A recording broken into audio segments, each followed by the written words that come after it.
환난과 전도의 사명이란 제목으로 하나님의 말씀 증거하도록 하겠습니다.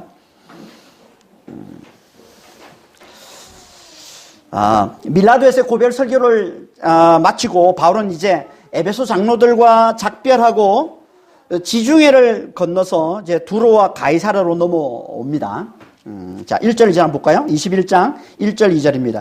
우리가 그들을 작별하고 배를 타고 바로 고스로 가서 이튿날 로도에 이르러 거기서부터 바다라로 가서 베니게로 건너가는 배를 만나서 타고 가다가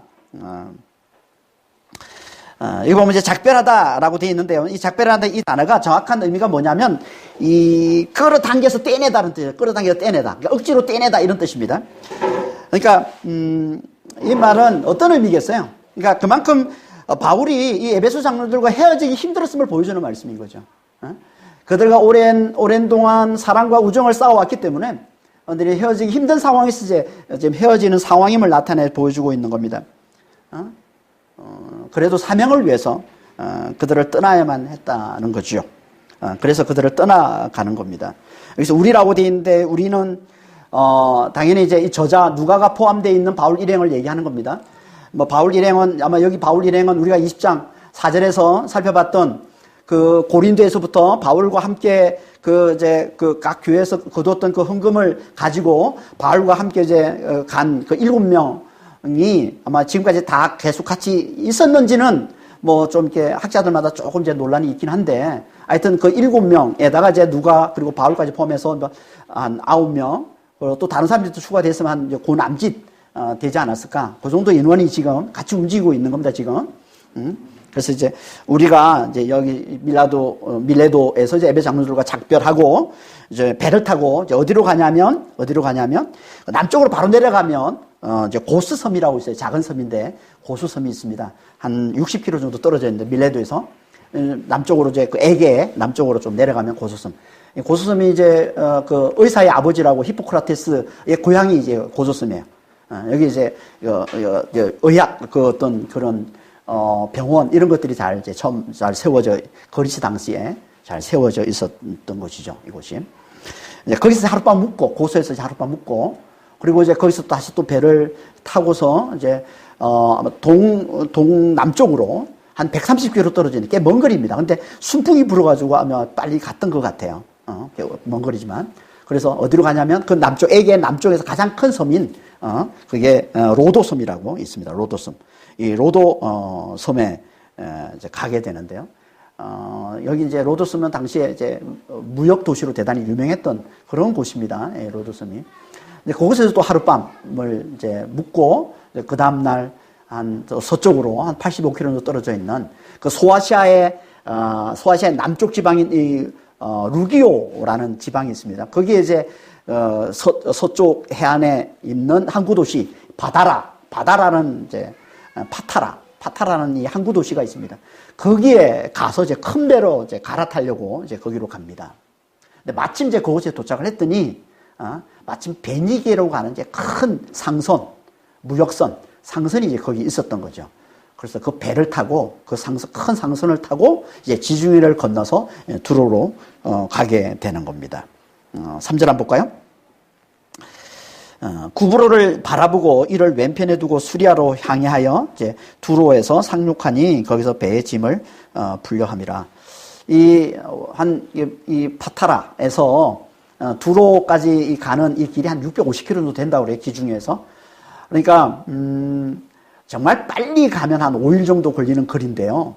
이게 그 왼편에 구브로를 지고 구브로 밑으로 해서 이렇게 가는 거예요. 그 파타라에서 이제 직진한 그 제가 보내드린 그 지도에 보면 잘 나와 있습니다. 그래서 구브로를 왼편에 끼고서 이제 직진해서 바로 두로까지 간 겁니다. 5일 만에 도착을 했어요. 그러니까 순풍이 불어서 아주 일찍 도착한 겁니다. 생각보다 아주 일찍 도착한 거예요. 두로에. 베니게가 어디냐면 지금으로 치면 레바논이죠, 레바논. 그 시리아 옆에, 시리아 서쪽에 그 지중해 해안가로 길게 뻗어 있는 나라가 이제 지금 레바논, 당시에 이제 베니게라 하는데요. 이 베니게에서 가장 발달된 그 도시가 이제 두로입니다, 두로. 옛날에는 도시 국가였는데, 이 두로. 이 두로는, 고대로부터 좀 이렇게 지중해 상권을 장악하고 있는, 그러니까 무역업이 발달되어 있고, 그리고 선박 산업이 발달되어 있는 그런 아주 좀 대단히 부유한 도시 국가였습니다. 이 두로가. 그래서 대단히 좀 부유한 도시면서 한편으로는 또 대단히 영적으로 타락해 있는, 그러니까 세상의 사람들이 다 거기 모여드니까, 그러니까 동서양의 요충지인 것이고 거기가, 그러니까 온 세상에 있는 사람들이 다 거기서 모여드니까 그것은 온 세상에 있는 우상들도 거기에 가득했겠죠. 그래서 대단히 영적으로 타락해 있는 그런 곳이 이제 두로였는데요.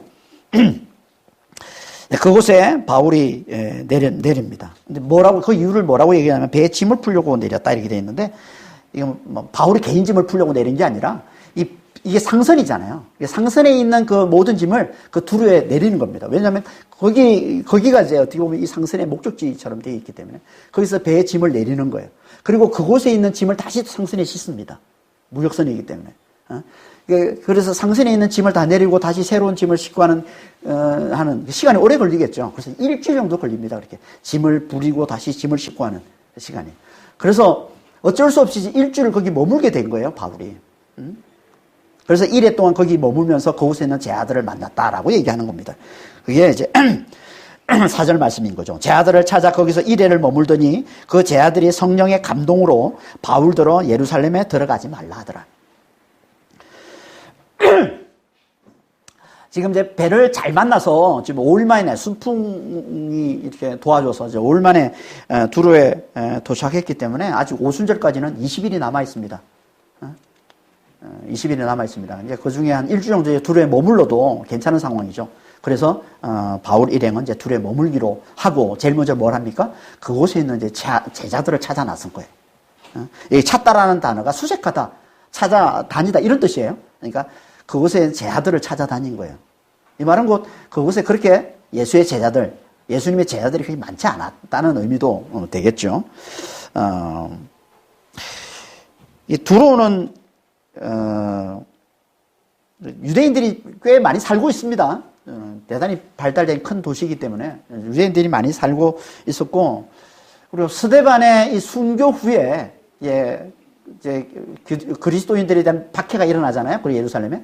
그래서 흩어진 유대인 그리스도인들이 이제 이 두로에 가서 이제 복음을 전하고 그 이제 교회를 세우게 되고요. 그게 사도행전 11장 19절 말씀이에요. 사도행전 11장 19절에 보면 이제 그 말씀이 나와 있는데, 그래서 이게 이제 복음을 전하고 이제 교회가 세워지죠. 그리고 이제 나중에 바울이 이제 1차 선교 여행을 마치고서 안디옥 교회 잠깐, 수리 안디옥에 잠깐 머물고 있는 동안 그때 율법 문제로 이제 거짓 형제가 들어와서 율법을 전하는 것 때문에 결국 이제 바나바와 함께 이제 예루살렘에 지도자 회의하러 가면서 잠깐 이 베니게에 또 들리게 되죠. 그러면서 이제 베니게에 있는 교회, 그게 두로에 있는 이제 교회죠. 그게 거기에서 이제 형제들, 제 아들을 만나서 선교 보고도 하고 그러면서 함께 기쁘게 교제를 나누었다는 얘기를 이제 사도행전 15장 3절에 하고 있습니다. 그러니까 바울이 전에 한번 들렀던 곳이에요. 거기서 함께 교제를 했던 곳이에요. 그러니까 지금 다시 10년 후에, 10년이 지났습니다. 그러고 나서. 그리고 다시 한번 이제 그곳에 내린 겁니다. 내려서 제 아들을 찾아다니는데 어떤 제 아들이겠어요? 당연히 10년 전에 만나서 기쁘게 교제했던 제 아들이겠죠? 이들을 찾아 나선 겁니다. 그리고 그들을 만나서 그들과 함께 일주일 동안 함께 지냈다는 거예요. 그러니까 바울은 지금 일주일이라는 시간이 비니까 다른 데 시간을 쓰지 않고 뭐 했다는 거예요? 그곳에 있는 주의 제자들을 만나서 그들과 함께 복음을 나누고 그들과 함께 시간을 보내기를 원했다는 거예요. 그러니까 드로아에서 그랬던 것처럼 마게도냐에서 드로아로 갔을 때 드로아에서도 일주일 동안 그 드로아 교회에서 그 제자들과 함께 만나서 그들과 복음을 나누고 또 삶의 교제, 복음 안에서 서로 교제하면서 일주일을 지냈잖아요. 그랬던 것처럼 똑같이 이 드로에서도 제자들을 만나서 복음을 나누고 또 교제하면서 하나님의 은혜와 영광을 드러내는 그런 시간을 가졌던 겁니다. 똑같이. 그러니까 바울은 모르는 제자들, 모르는 사람들이잖아요. 뭐 1년 전에 봤던 사람들 뭐 얼마나 잘 알겠습니까? 잠깐 스치듯이 본 사람들인데 모르는 제자들이라도 함께 복음을 나누면서 시간 보내는 걸 너무 좋아한 거예요. 드로에서 그랬고 또 이 두로에서도 시간이 나니까 제자들을 만나서 그들과 함께 복음을 나누면서 그들과 함께 시간을 보내는 걸 즐겨했다는 거예요, 바울은. 그만큼 뭐예요, 바울은? 예수의 복음에 사로잡혀 있었음을 보여주는 거죠. 그러니까 복음을 나누는 게 그게 최고의 기쁨이었던 겁니다. 우리는 어떻습니까? 우리는 시간이 나면 예수를 믿고 따르는 제자들과 함께 시간을 보내는 걸 즐거워하십니까? 좋아하십니까? 아니면 제자들과 함께 시간 보내는 게 불편하고 부담스럽습니까? 오늘 어떤 쪽입니까? 우리가 만일에 제자들과 함께 시간을 보내는 게 믿는 자들과 함께 시간을 보내는 게 불편하고 부담스럽다면 그건 아직 우리가 복음을 제대로 복음 안에 제대로 있지 않기 때문에 그런 겁니다. 복음을 말하면서도 실은 우리가 율법 아래 살고 있기 때문에 그러는 거예요. 율법 아래 산다는 것은요, 판단과 정죄로 서로를 바라보며 사는 거예요. 판단하며 서로를 바라보며 사는 거예요. 그게 율법 아래 있는 겁니다. 지난주에 인터넷으로 전도하는 이코치 모임 행사가 있어서 이제 참석을 했었는데요. 거기에 이제 여러 교단에서 침례교, 장로교, 하여튼 여러 교단에서 이렇게 모인 목사님들이 이제 참석을 해서 한 테이블에 목사님들과 같이 앉게 됐습니다. 모르는 분들이죠. 근데 솔직히 불편했습니다. 같이 있으면서. 목사님들과 같이 있으면 세상 어느 누구보다도 좀 편안해야 되는데, 그래서 누구보다 복음을 잘 알고, 누구보다 그래서 열심히 주의 제자의 길을 잘 걸어가고 있는 사람들이라서 만나면 편해야 되는데, 자주 목사님들과 있으면 좀 불편함을 좀 느낄 때가 많이 있습니다. 왜 그럴까요? 복음이 아닌 다른 것으로 서로를 바라보기 때문에 그러는 거예요. 침례교냐 장로교냐. 그런 걸 자꾸 물어보는지는 모르겠어요. 그걸 자꾸 선을 긋는 거죠. 그러죠. 교회가 크냐 작냐. 전도에 열심히 있냐 없냐 뭐 이런. 그러니까 예수 믿는 사람으로 그냥 함께 하는 것으로 절구하고 기뻐하면 참 좋은데, 예수의 제자된 길을 함께 걸어가고 있는 것으로 그렇게 해서 서로를 바라봐주고 기뻐하고 그럼 참 좋은데, 이렇게 뭔가를 확인하고 하려고 하는 그런 모습들이 참 많이 있어서 좀 안타까웠습니다. 자꾸 메인이 아닌 서브 가지고, 핵심이 아닌 그 주변 것들 가지고 서로를 판단하는 거예요. 우리가 바울처럼 복음에 사로잡혀 있지 않으면요, 우리는 복음보다 복음을 둘러싸고 있는 배경과 이 외모를 더 가치 있게 여기는, 그래서 자유와 기쁨을 누리지 못하고요, 늘 판단하고 정죄하는 그런 어리석은 삶을 살 수밖에 없는 겁니다. 복음에 사로잡혀 있잖아요. 바울은 아니었던 거예요. 그건 복음에 사로잡혀 있었기 때문에 그러지 않았던 겁니다. 그래서 제자들과 함께 하는 게 그냥 그게 즐거운 거예요. 그러니까 시간만 나면 제자들을 만나서 그들과 함께 복음을 나누고, 복음 안에서 교제하는 것이 기쁘고 즐거웠던 거예요. 우리도 그랬으면 좋겠습니다. 이렇게 복음에 좀 사로잡힌 자가 됐으면 좋겠어요. 그래서 두로에서 제자들을 찾아다녔고 그들과 일주일 동안 함께 지내는 거예요. 아무리 모르는 사이라도 일주일 동안 함께 먹고 자면서 같이 지내면 친밀해질 수밖에 없지. 그래서 5절에 보면 일주일 후에 이제 바울이 떠날 때 그들이 어떻게 했다고 합니까? 그 제자들과 그 아내들과 그 자식들이 함께 다 성밖으로, 그 두로 그 성에서 그 성밖 해안가 배를 다시 타고 가야 되잖아요. 거기까지 그 꽤 먼 거리입니다. 거기까지 다 따라 나와서 함께 무릎 꿇고 간절히 서로를 위해서 기도해주고 그렇게 헤어졌다고 그러죠. 5절에 보면. 그게 5절 말씀이잖아요. 여러 날을 지내는 우리가 떠나갈 새 그들이 다 거처자와 함께 성문과 같이 전송하고는 우리가 바닷가에서 무릎을 꿇고 기도하고. 뭘 보여주는 거야?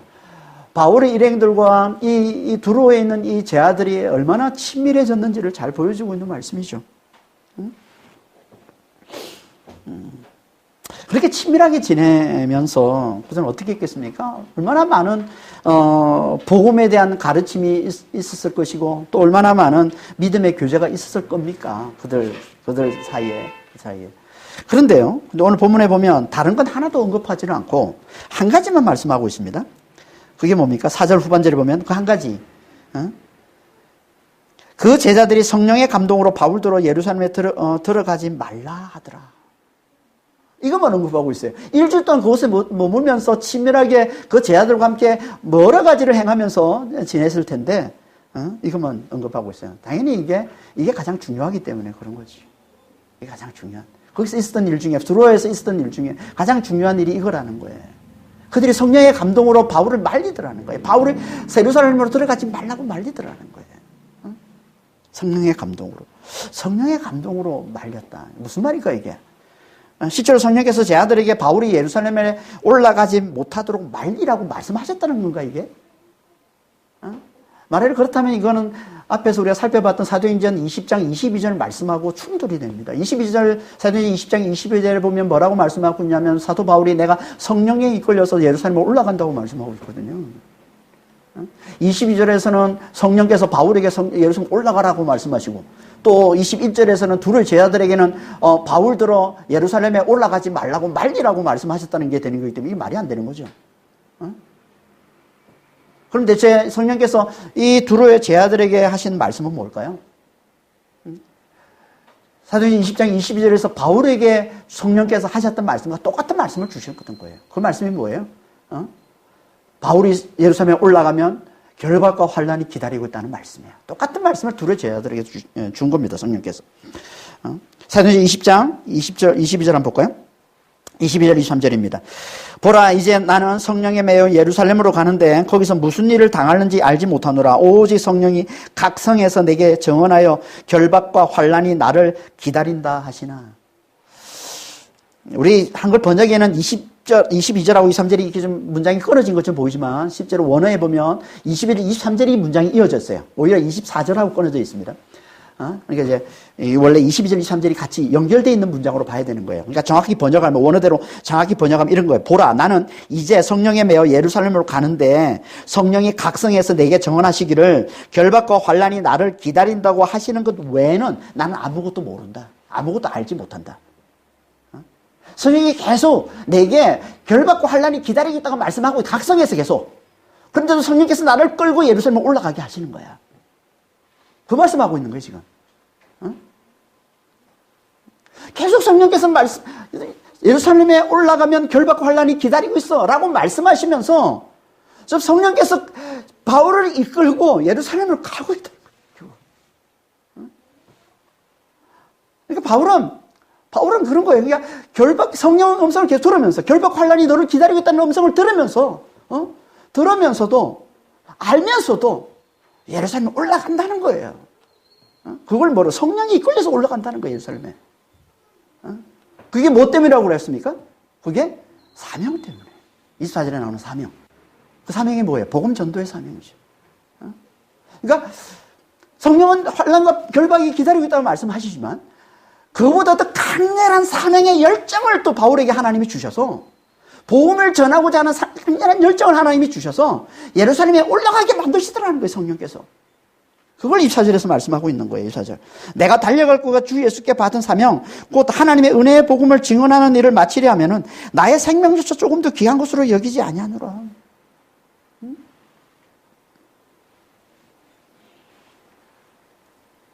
그래서 내가 지금 항정의 음성을 듣고 결박과 환란이 기다리고 있다는 음성을 들으면서도 내가 이렇게 성령께 이끌려서 성령께서 이렇게 나에게 내 목숨보다 더 귀한 것으로 붙들게 하시는 하나님의 은혜의 복음을 증가하는 이 일, 이 사명을 감당케 하시니까 내가 지금 결박과 환란이 기다리고 있다는 걸 알면서도 성령의 음성을 듣고서도 나는 지금 예루살렘에 올라간다라고 얘기하고 있는 거예요. 바울이. 이게 지금 성령이 이끌려서 예루살렘에 가고 있는 바울의 심정인 겁니다. 이게. 그런데 두로에 있는 제자들은 이 사명을 몰라요. 그렇죠? 하나님께서 바울 속에 심어주신, 불태워주시는 이 사명을 몰라요. 사명을 모르고 성령의 음성을 듣고 있는 거예요. 똑같이 바울이 들었던 성령의 음성. 바울이 예루살렘으로 올라가면 결박과 환란이 기다리고 있다는 똑같은 성령의 말씀을 듣는 거예요. 그리고는 그거를 뭐라고 얘기하고 있습니까? 바울을 예루살렘에 올라가지 못하도록 말리는 것으로 해석하는 거예요. 결박과 환란이 기다리고 있으니까 이게 예루살렘에 올라가면 안 되는 거구나. 이렇게 해석하더라는 거예요. 두로에 있는 제자들은. 그래서 말리는 거예요. 그러니까 이 말씀은요, 말씀을 어떻게 해석하느냐가 얼마나 중요한지를 잘 보여주고 있는 말씀이에요. 같은 말씀이라도, 하나님이 주신 똑같은 말씀이라도 어떻게 해석하느냐에 따라서 완전히 달라진다는 것을 잘 보여주고 있는 말씀이기도 한 거죠.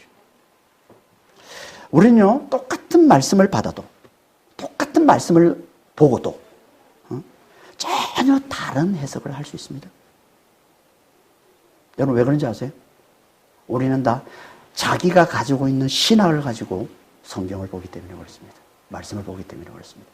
여러분 우리들은 다 자기 신학이 있습니다.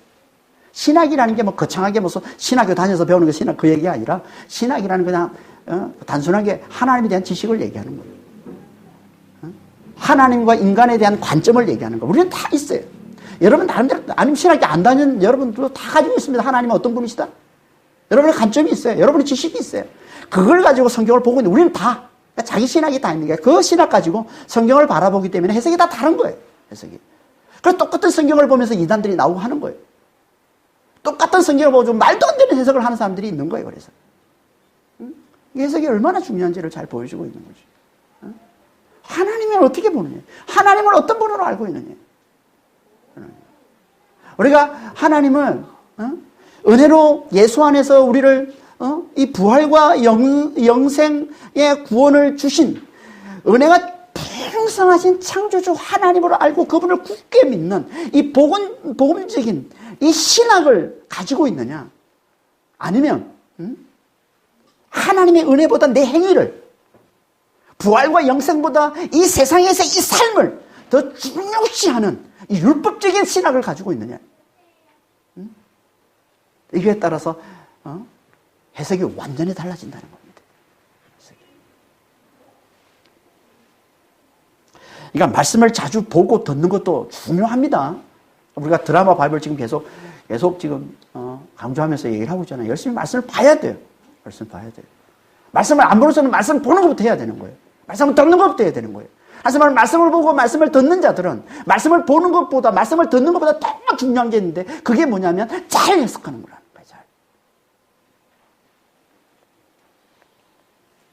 잘 해석하는 거예요. 그걸 은혜의 눈으로 볼 줄 아느냐는 거예요. 그게 십자가의 눈으로 볼 줄 아느냐, 그게 부활의 눈으로 볼 줄 아느냐는 거예요. 그게 복음의 눈으로 볼 줄 아느냐는 거예요. 그걸 배워야 돼요. 그러니까 우리가 설교를 들으면서 배워야 할 가장 중요한 가르침이 이겁니다.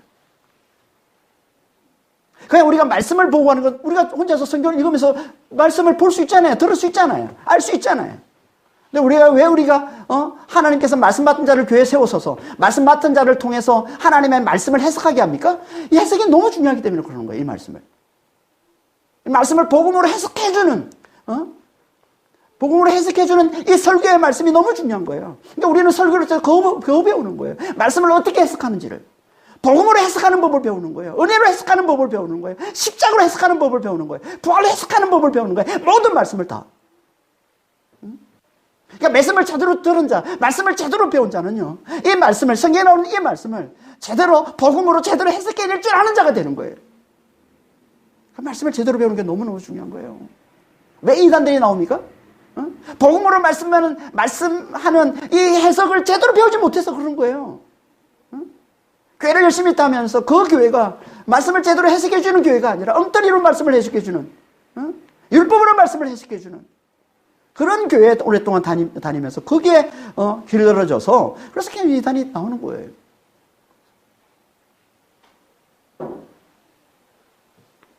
그러니까 진짜 그럼 설교를 들으면서 그러니까 설교를 잘 듣는 게 너무너무 중요합니다. 잘 듣는 게. 은혜 중심으로 말씀을 보는 법을 배워야 돼요. 복음 중심으로 말씀 보는 법을 배워야 돼요.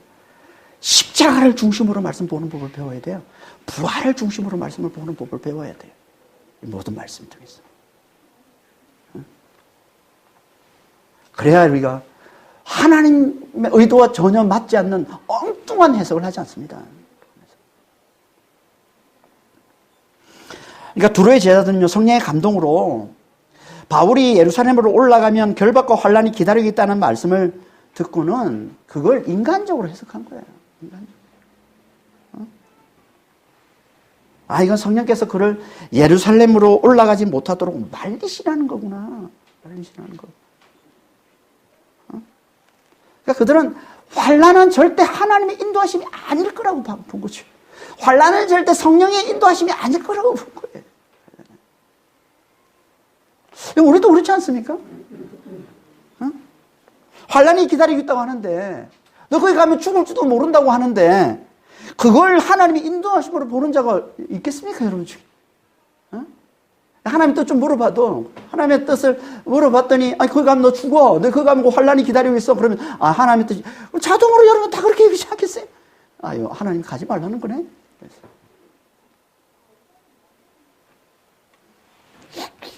그게 모습이 우리의 일반적인 모습인 거예요. 그게. 일반적인 모습인 거예요. 그래서 두로의 제자들이 바울을 말리는 겁니다. 두로의 제자들만 그랬겠습니까? 그들이 믿음이 없어서? 아니에요. 가이사랴에 있는 제자들도 똑같습니다. 그리고 7절 이하에 가이사랴에 가게 되는데 다음 명서지 가이사랴에서도 거기서도 제자들이 아니 거기서는 바울을 따르는 동료들까지 합세해서 다 동역자들이잖아요. 바울의 동역자들. 그들까지 합세해서 다 바울을 뜯어 말립니다. 7절 한번 보겠습니다. 7절에 12절입니다. 두로를 떠나 항해를 다 마치고 돌레마이에 이르러 형제들에게 안부를 묻고 그들과 함께 하루를 있다가 이튿날 떠나 가이사랴에 이르러 7 지사 중 하나인 전도자 빌립의 집에 들어가서 머무르니라. 그에게 딸 넷이 있으니 처노로 예언하는 자라. 여러 날 머물러 있더니 아가보라 하는 한 선지자가 유대로부터 내려와 우리에게 와서 바울의 띠를 가져다가 자기 수족을 잡아매고 말하기를 성령이 말씀하시되 예루살렘에서 유대인들이 이같이 이 띠 임자를 결박하여 이방인의 손에 넘겨주리라 하거늘 우리가 그 말을 듣고 그곳 사람들과 더불어 바울에게 예루살렘을 올라가지 말라 하고나니. 7절 이하의 말씀은 다음 주에 한 번 더 살펴볼 텐데요. 바울은 이제 두로의 제아들과 헤어져서 다시 배를 타고 그 밑으로 이제 30km 정도 떨어져 있는 돌레마이에 도착을 합니다. 이제 거기서 이제 항해를 마치는 거예요. 거기까지가 이제 항해를 마친 거예요. 바울 일행은. 그래서 거기서 다 내려서 그 돌레마이에 있는 형제들을 찾아서 거기서 하룻밤을 묵고 그 다음날 거기서 이제 다시 56km 남쪽으로 해안 따라서 내려가면 걸어서 이제 가면 있는 이제 그 가이사랴로 가서 이제 그곳에 살고 있는 그 전도자 빌립 사도행전 6장에 보면 이제 7 집사라고 되어 있지만 우리가 지금 생각하는 이 집사하고는 다른 겁니다. 사역자입니다. 사역자. 7 사역자 중에 한 명인 이제 전도자 빌립의 집을 찾아가서 이제 그 집에 여러 날 이제 머물게 됐다는 거죠. 그런데 그 집에 4딸이 있는데 빌립에게 그들이 다 예언하는 자다라고 얘기를 합니다. 왜 갑자기 이 얘기만 하고서 그냥 넘어가잖아요. 그렇죠? 이 구절에서 딸이 넷이 처녀로 예언하는 자다라고 말씀을 하고 있지만 실제로 이 말씀 속에는 이들도 실제로는 바울이 예루살렘 올라가면 환란을 당할 것을 알고 아마 그렇게 이제 바울에게 권했음을 이제 아마 이 말씀 속에 이렇게 언급은 하고 있지 않지만 이제 그런 의미를 담고 있는 말씀으로 보시면 되는 거예요. 그리고 이제 더 결정적인 이제 예언을 아가보라는 선지자가 와서 이제 전해줍니다. 유대에서 이제 아가보가 일부러 이 가이사랴까지 빌립의 집까지 뭐 가끔 이제 여기서 예언한 집이고 하니까 또 전도자 빌립 얼마나 유명합니까? 초대교회 때. 그러니까 이제 아가보 선지자가 가끔은 왕래했겠죠. 근데 어떻게 바울이 여기 와 있다는 걸 뭐 어떻게 알고서 왔는지 성령의 인도하심인지 하여튼 바울이 거기에 머물고 있을 때 아가보는 대단히 유명한 선지자예요. 당시 예루살렘 교회에서 아가보 선지자는 우리가 사도행전 11장 28절에서 한번 살펴봤습니다. 사도행전 11장 28절에 보면 아가보 선지자가 뭐 했냐 그러면 당시 이제 클라우디오 황제, 로마 황제 클라우디오 때 팔레스타인 땅에 이제 큰 흉년이 들 것을 예언을 하죠. 그래서 모든 이제 지방 교회가 이제 그 헌금을 거둬서 이제 예루살렘 교회, 유대 교회를 도와주게 되는 이제 그런 일을 이제 하게 되는데 이 아가보 선지자의 예언에 따라서 그래서 이제 그 일이 실제로 또 그렇게 일어나고 나타나고 큰 흉년이 나타나. 그래서 이제 예루살렘 교회에서는 대단히 유명한 선지자입니다. 당시에 이 유명한 이 선지자가 바울을 찾아서 일부러 가이사랴로 온 거예요. 그러니까 하나님의 인도하심이겠죠, 당연히. 인도하심이겠죠. 와서는 아주 구체적으로 바울이 당할 환란을 얘기해 주는 거예요. 바울의 이 허리띠를 가져가서는 자기 발을 묶고 자기 손을 묶고서 이 띠 임자, 성령께서 말씀하셨다.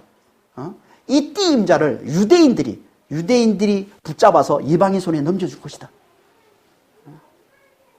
이 띠임새를 유대인들이 잡아서 결박해서 이방인 손에 넘겨줄 것이다. 구체적으로 예언을 해주는 거예요.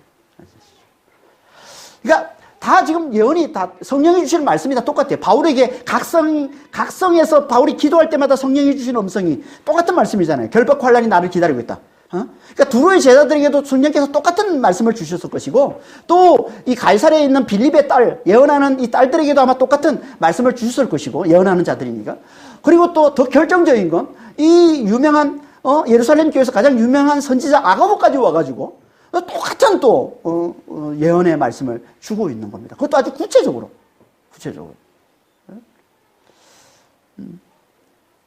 이 말을 듣고는 어떻게 합니까? 구체적으로 바울이 이렇게 환란 당할 것을 얘기하니까 거기에 있는 제자들이 그리고 바울과 함께 지금까지 잘 따라오던 동료들까지 다 크게 슬퍼하면서 바울을 뜯어 말리더라는 거예요. 그게 12절 말씀이에요. 우리가 그 말을 듣고 그곳 사람들과 더불어 바울에게 예루살렘으로 올라가지 말라 권하니. 그러니까 아가보가 와서, 아가보 워낙 유명한 선지자에다가 그가 하는 예언은 거의 앞에서 예언할 때는 그래도 그래도 덜 이렇게 좀 걱정했는데 진짜 그럴까? 이런 의심 같은 것도 있을지 모르지만 아가보가 와서 구체적으로 얘기하니까 확실히 예언해 주니까 아마 이 동료들도 흔들렸던 것 같아요. 동료들도. 그래서 크게 슬퍼하면서 아주 간곡하게 이제 바울을 만류합니다. 예루살렘에 가지 말라고. 이렇게 만류하면 아무리 굳은 결심을 하고 아무리 사명을 붙들고 가는 사람이라 해도요, 흔들립니다. 계속 옆에서 걱정하고 슬퍼하고 말리고 이러면요. 그러니까 우리가 믿음 안에서 정말 하나님 인도하심을 잘 붙들고 가는데 옆에서 계속 이렇게 딴지거는 그런 사람이 있으면요, 흔들려요.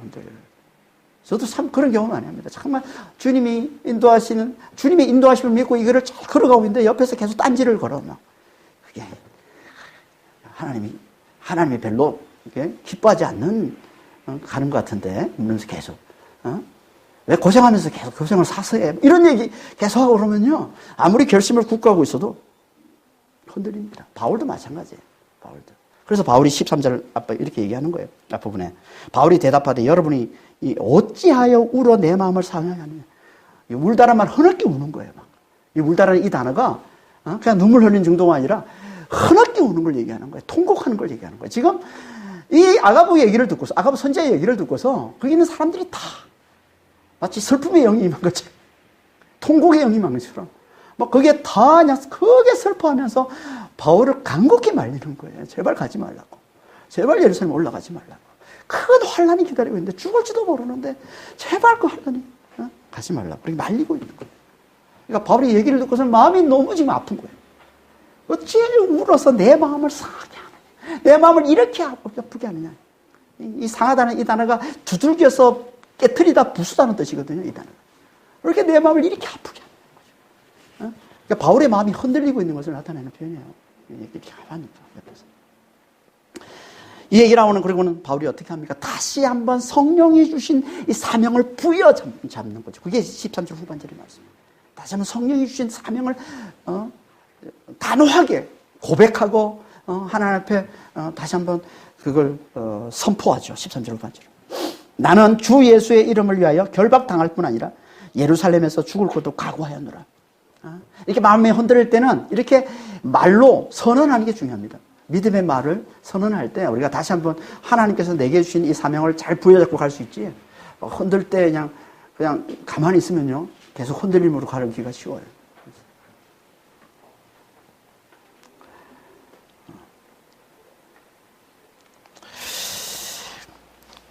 앞에서 사도행전 20장 24절에서 하나님의 은혜, 복음을 증거하는 일, 이 복음 전도의 이 사명을 위해서라면 내 목숨도 귀하게 여기지 아니하겠다는 이 말씀을 여기서 아주 요약해서 주 예수의 이름을 위해서 결박당할 뿐 아니라 죽을 것도 각오했다라고 말씀을 하고 있습니다.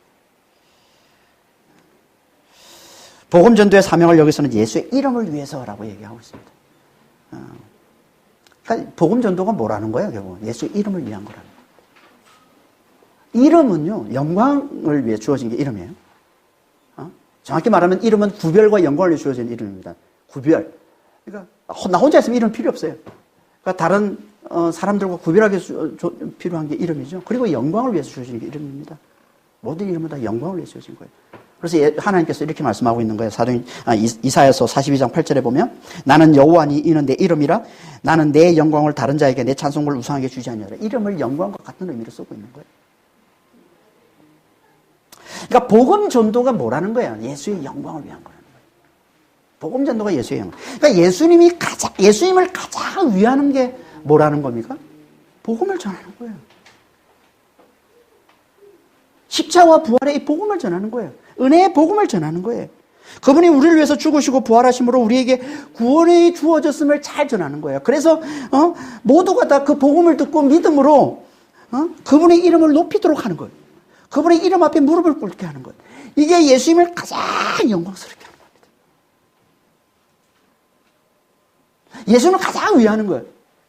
이게 예수님을 가장 위하는 거예요. 여러분 예수님을 위한다면서 예수님을 사랑한다고 하잖아요. 예수님을 위한다고 하잖아요. 그런데 예수님이 진짜 위하는, 예수님이 가장 위하는, 예수님이 가장 영광 받으시는 이 복음 전도. 복음 전도의 삶을 어떻게 살아가고 계십니까? 이게 최고의 영광이 되는 거예요, 예수님. 예수님 앞에.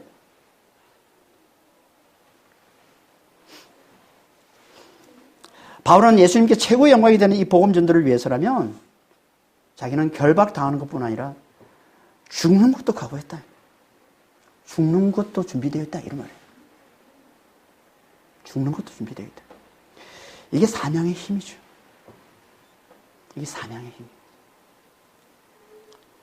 사명에 사로잡히면요, 죽음조차 끝나지 않는 겁니다. 바울에게는 이게 있었던 거예요. 응? 그래서 성령께서 결박과 환난이 기다리고 있다고 계속 말씀하시는데도 그냥 계속 가는 겁니다. 이 사명에 붙들려 있으니까. 이 사명에 사로잡혀 있으니까. 하지만 다른 제자들에게는 이게 보이지 않는 거죠. 그래서 환난 앞에서 크게 설포하면서 바울을 뜯어 말리는 거예요. 여러분, 목숨보다 우리의 목숨, 세상의 최고의 가치죠, 목숨은. 하지만 이보다 더 가치 있는 복음을 보지 못하면, 이 사명을 보지 못하면, 우리는 다 우리의 이 목숨을 위협하는 환난 앞에서 흔들릴 수밖에 없습니다. 떨 수밖에 없습니다. 두려워할 수밖에 없습니다. 환난은요, 세상의 최고의 가치, 우리의 이 목숨, 우리의 삶, 우리의 안전을 위협하는 것이기 때문에 그 앞에서 떠는 건 그건 인간의 본성인 겁니다. 인간의 본성인 거예요. 우리의 최고의 가치인 이 목숨을 위협하는 것 앞에서 가만히 있는 사람이 인간인데 어떻게 그럴 수 있습니까? 그러니까 당연히 어떻게 보면 뜨는 건 당연한 겁니다. 흔들리는 건 당연한 겁니다. 환란이 있다 그러면. 그런데 그 앞에서도 흔들리지 않는 자가 있는데 그게 누구냐면 그게 사명에 사로잡힌 자예요. 사명에 사로잡힌 자입니다.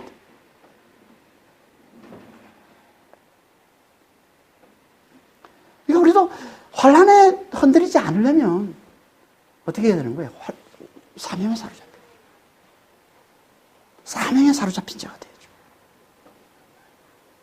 우리 목숨을 위협하는 환난과 핍박에 흔들리지 않으려면 질병 때문에 또는 가난 때문에 또는 실패 때문에 실제로 우리가 흔들릴 때가 얼마나 많습니까?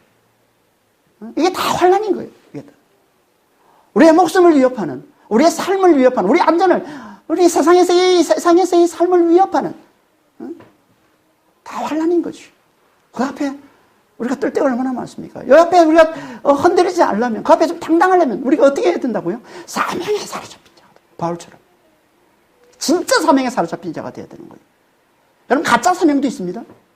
그 대표적인 게 어디예요? 그게 이슬람의 자살 특공대잖아요. 지금 지난주, 이번주 계속 이 프랑스에서 일어난 그 알라는 위대하다 그러면서 그들은요, 그걸 성전을 치른다고 그래요. 성전, 홀리월. 알라를 위해서 거룩한 전쟁을 하는 것으로 그렇게 교육을 받습니다. 이맘으로부터. 그들의 이제 목사격인 거죠, 이맘이. 이맘이 그들에게 계속 그걸 훈련하는 거예요. 알라를 위해서 싸우는 홀리워가 천국을 가는 티켓이다, 이렇게 가르칩니다. 천국의 가장 높은 자리에 가는 티켓, 아무것도 안 해도 돼. 그 코란, 그 이슬람에서는 5개 율법이 있습니다. 천국을 가려면 지켜야 되는 5개 율법이 있어요. 금식하는 거, 그 라마단이죠. 한 달 동안 금식하는 거. 라마단이 있고요. 그리고, 기도하는 거, 하루에 5번 기도하는 거 있고요. 그 다음에 코란을 읽는 게 있고요. 성지순례하는 게 있어요. 해야 돼. 그게 다 해야 돼. 근데 그런 거 아무것도 안 해도, 직행으로, 아무것도 안 해도, 직행으로 천국의 가장 높은 자리에 갈 수 있는 티켓인데 그게 뭐냐면 알라를 위해서 거룩한 전쟁을 치르는 겁니다. 목숨을 순교하는 거예요. 그거 하고 있는 거예요. 마치 그냥 그 모습만 보면 야 목숨보다 더 귀한 가치를 그들을 붙들고 하는 거예요. 아니에요. 그렇지 않아요. 여러분 그렇지 않습니다. 그 속을 들여다보면 다 속는 겁니다. 거짓 선지자 이맘으로도 속는 거예요. 그들은요 누구를 데려가서 그 자상특군대로 만드냐면요 불우한 청년들, 환경이 너무 어려운 자들 그들을 불러가지고 가족들을 책임지겠다고 그러고 그리고 너가 이 일만 하면 이 일만 수행하면 이 전쟁만 너가 치르면 가족들을 우리가 책임지겠다고 그러고 그들을 구슬립니다. 그래도 그렇지 어떻게 목숨을 내놓습니까? 그래서 성전을 치르기 전에 꼭 하는 의식이 있습니다. 그게 술을 마시고 마약을 하는 겁니다. 그래서 취하게 만드는 거예요. 그래서 성전을 치릅니다. 여러분 이거는요 그 옛날에 일본에서 2차 세계대전 일본이 가미카제라고 자살특공대 있잖아요. 똑같습니다. 가미카제 그 자상특공대 하는 사람도 똑같습니다. 술에 취하게 해서 마약에 취하게 해서 자살특공대를 보내는 거예요. 이게 세상이 마치 목숨에 더 가치 있는 걸 마치 뭐 붙들고 가는 것처럼 보이지만 겉으로는 아닙니다. 다 속는 거예요. 가짜예요. 거짓이에요. 세상에 없습니다. 목숨에 더 귀한 건 없어요. 그 속는 거예요. 세상에서 뭐 대의를 위해서 무슨 목숨을 건다? 다 뻥입니다. 그런 거 없어요. 다 정권의 뭐 조직의 탐욕을 위해서 희생양을 만드는 뭐 그런 모양인 거지. 말만 번지르게 하고 하는 모양인 것이지. 그래서 목숨을 잃을 그 위기 앞에 처하면 다 벌벌 뜨는 거예요. 그래서 술을 마시게 하고, 그래서 그 마약을 하게 하고, 그래서 그 일을 하게 하는 겁니다. 다 거짓인 거지. 진짜 사명 아닌 거예요. 그러면 진짜 사명은 뭐예요? 성령이 우리에게 주시는 거예요. 성령이 주시는 사명만이 진짜입니다. 성령께서 우리를 붙들고 감당케 하시는 사명이 있어요. 우리의 목숨을 그걸 위해서라면 우리의 목숨을 조금 더 아깝게 않게 여기게 성령께서 그렇게 우리를 인도하셔서 이렇게 이끄셔서 감당하게 하는 사명. 그게 뭐라고요? 예수의 이름을 위한 것. 그게 뭐라고요? 복음을 전하는 겁니다. 은혜의 복음을 전하는 것. 십자가의 부활의 복음을 전하는 거라는 겁니다. 성령께서 우리를 사로잡아서 그렇게 끌고 가는 거예요. 이게 진짜 사명이라는 거예요. 목숨보다 가치 있는. 뭐라는 거예요? 예수가 진짜 자기 목숨보다 가치 있다는 걸 아는 자만 감당하는 거죠. 감당하는 거죠. 우리는 예수가 진짜 우리의 목숨보다 가치 있다고 여기십니까? 여러분 이게 믿음이에요. 여러분 믿음이 뭡니까? 그리스도와 함께 내가 죽고 이제 내 안에 그리스도와 사는 거죠. 이걸 다른 말로 하면요. 예수님이 최고의 가치라는 것을 알아보는 거예요.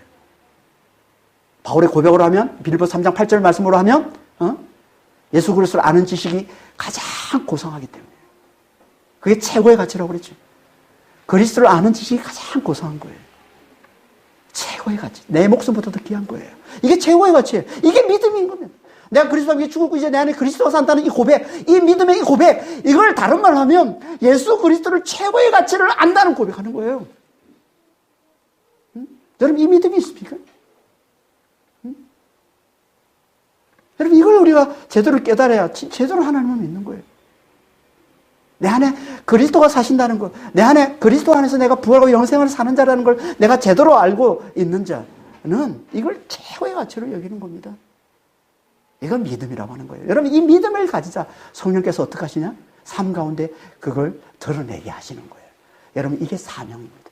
우리 삶 가운데 하나님께서 사명을 감당케 하시면서 사명을 예수 그리스도 예수의 영광을 위해서 우리의 삶 가운데 예수의 영광을 위해서 살아가는 삶으로 성령께서 우리를 끌고 가시면서 이 믿음을 드러내시는 거예요. 이 믿음을 확인시켜 주시는 거예요. 성령께서. 이 믿음이 확인할 때 우리의 믿음이 견고해지는 겁니다. 견고해지는 겁니다. 이게 사명의 길이에요. 그러니까 사명은 뭐냐면 우리의 믿음을 성령께서 확연시켜주는 삶. 이게 사명이에요. 그래서 그렇게 환란에 대해서 얘기를 많이 하는 거예요. 환란에 대해서 확인시켜주는 거거든요. 끊임없이. 내 믿음을 확인받는 길이 여러분 어디 있습니까? 환란 앞에 설 때 있는 거예요. 편안할 때는 예수 다 믿어요. 누구나 다 믿죠. 내가 잘 되는데 안 믿는 사람이 어디 있습니까? 내가 하나님 이름만 부르면 그냥 세상에서 잘 돼요. 뭐 하나님만 다 잘 돼요. 그러면 다 믿죠. 안 믿는 사람이 어디 있어요? 근데 우리의 믿음이 뭐로 확인이 됩니까? 환란 앞에 설 때 확인되는 거예요. 하나님 앞에. 그래서 끊임없이 환란을 말씀하고 있는 거예요. 믿는 자 앞에 환란을 들이대는 거예요. 성령께서 환란을 끌고 가시는 거예요. 계속. 그래서 우리 믿음을 확인케 하시는 거예요. 우리 믿음을 더 컨펌 시키시는 거예요. 더 견고하게 세우시는 거예요. 더 확실하게 세우시는 거예요. 온전한 믿음으로 세우시는 거예요. 성령께서 끌고 가시죠. 누구를? 모든 믿는 자는 다. 그래서 그렇게 계속 환란을 말씀하시는 겁니다. 바울에게 계속 환란을 말씀하시는 거예요. 왜 환란을 계속 말씀하세요? 기도할 때마다 환란을 말씀하고 있는 거예요. 예루살렘 가면 환란이 기다리고 있다. 두루의 제자들을 붙여서 환란을 말씀하고 있고, 가이사랴 밀립의 딸들을 붙여서 환란을 말씀하고 있고, 안 그래도 모자라서 또 그 유명한 아가보라는 선지자를 붙여서까지도 환란에 대해서 말씀해 주고 있어요. 왜 계속 환란을 말씀하십니까? 하나님께서 물으시는 거죠. 네 영광을 위해서 사는 자가 맞느냐고 물으시는 거예요. 너가 진짜 나를 믿는 자가 맞느냐고 물으시는 거예요. 내 삶을 내 영광을 위해서 살고 내가 나를 진짜 가장 가치 있는 분으로 여기는 가장 가치 있는 분으로 여기며 사는 진짜 믿는 자가 맞는 자고 물어보시는 거예요. 환란을 통해서. 그 앞에. 그래서 그렇게 환란을 말씀 많이 하시는 겁니다. 여러분, 그래서 예수님께서 환란을 감당하는 이 삶이, 환란을 각오하고 하는 이 삶이 뭐라고 그래요? 제자의 길이라고 얘기하는 겁니다. 그게 누가복음 14장 26절 이하의 말씀이에요. 26절 33절까지 말씀이에요. 그게 다. 무릇 내게 오는 자는 자기 부모와 처자와 형제와 자매와 더욱이 자기 목숨까지 미워하지 아니하면 특히 내 제자가 되지 못. 제자가 못 돼요. 제자가 믿는 자인데요. 예수님을 따르는 자인데 못 된다는 거예요. 누구니 자기 십자가를 지고 나를 따르지 않는 자도 너희 내 제자가 되지 못하리라. 너희 중에 누가 망대를 세우고자 할진대 자기의 가진 것이 준공하기까지 부족할는지 먼저 앉아 그 비용을 계산하지 아니하겠느냐. 그렇게 아니하여 그 기초만 놓고 능히 이루지 못하면 모든 자가 다 비웃어 이르되 이 사람이 공사를 취하고 능히 이루지 못하였다리라. 이와 같이 너희 중에 누구든지 자기의 모든 소유를 버리지 않으면 능히 내 제자가 되지 못하리라. 얼마나 부담스러운 말씀입니까 예수님께. 예수님이 이 말씀을 하고 제자들 앞에서 모든 걸 버리지 않으면, 자기 목숨을 미워하지 않으면 제자가 될 수 없다고 얘기하고 있는 거예요. 이게 제자의 길이에요. 사명자의 길을 얘기하는 게 아닙니다. 아니, 믿음의 단계를 넘어선 자, 제자의 길을 단계를 넘어선 자, 성숙한 단계를 넘어서서 사명자가 된 사람에게 지금 주시는 말씀이 아니에요. 예수님을 따르는 제자에게 주시는 말씀이란 말이에요. 믿음의 시작이 뭐예요? 믿음의 시작이 사명의 길을 그대로 선 거예요. 제자의 시작이 사명의 길을 들어선 거예요. 자기 목숨을 미워하면서 시작하는 거예요, 믿음은. 자기 목숨보다 예수님을 더 가치 있게 여기고 시작하는 거예요. 자기 목숨보다 은혜를 더 가치 있게 여기면서 시작하는 거예요. 이게 믿음이에요. 차이가 없는 겁니다. 그러니까 사명자의 삶은 우리의 믿음을 성령께서 환란을 통해서 확연시켜 주시는 거라니까요. 사명의 삶은. 왜 우리 삶 가운데 환란이 많으냐? 왜 우리 삶 가운데 어려움이 많으냐? 성령께서 우리의 믿음을 확인시켜 주기 때문에 그러는 거예요, 지금. 바울에게 그러신 것처럼 우리에게도 계속 말씀하시는 거예요. 그래서 천국의 하나님 나라에 들어가는 자는 반드시 많은 환란을 통과해야 된다고 말씀하고 있는 거예요. 사도행전 14장 22절에. 내가 그리스도와 함께 영광을 누리기를 원한다면 반드시 그리스도와 함께 고난을 함께 겪어야 한다고 말씀하고 있는 거예요. 로마서 8장 17절에. 성경에서 끊임없이 우리에게 환란을 말씀하고 있어요. 누구에게? 믿는 자에게.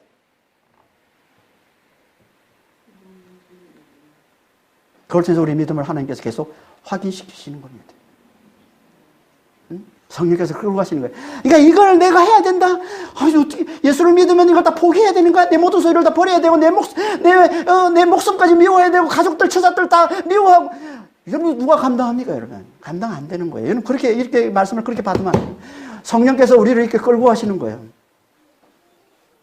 성령께서.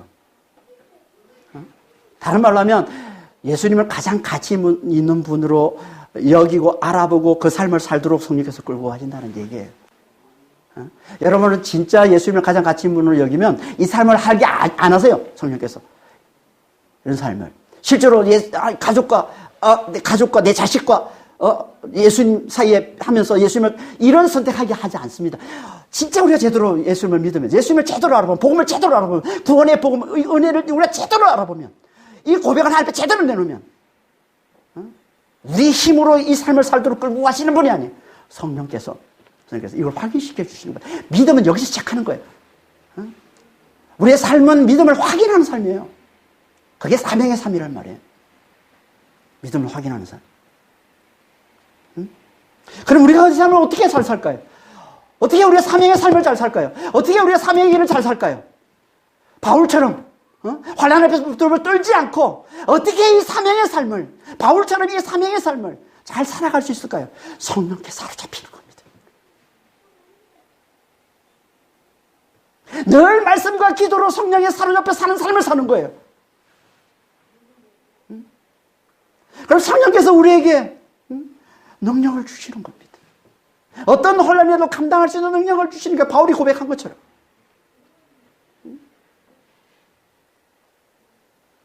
그래서 끝까지 바울이 걸어갔던 이 사명의 길을, 예수님이 걸어가셨던 그 사명의 길을 걸어가게 해주시는 겁니다.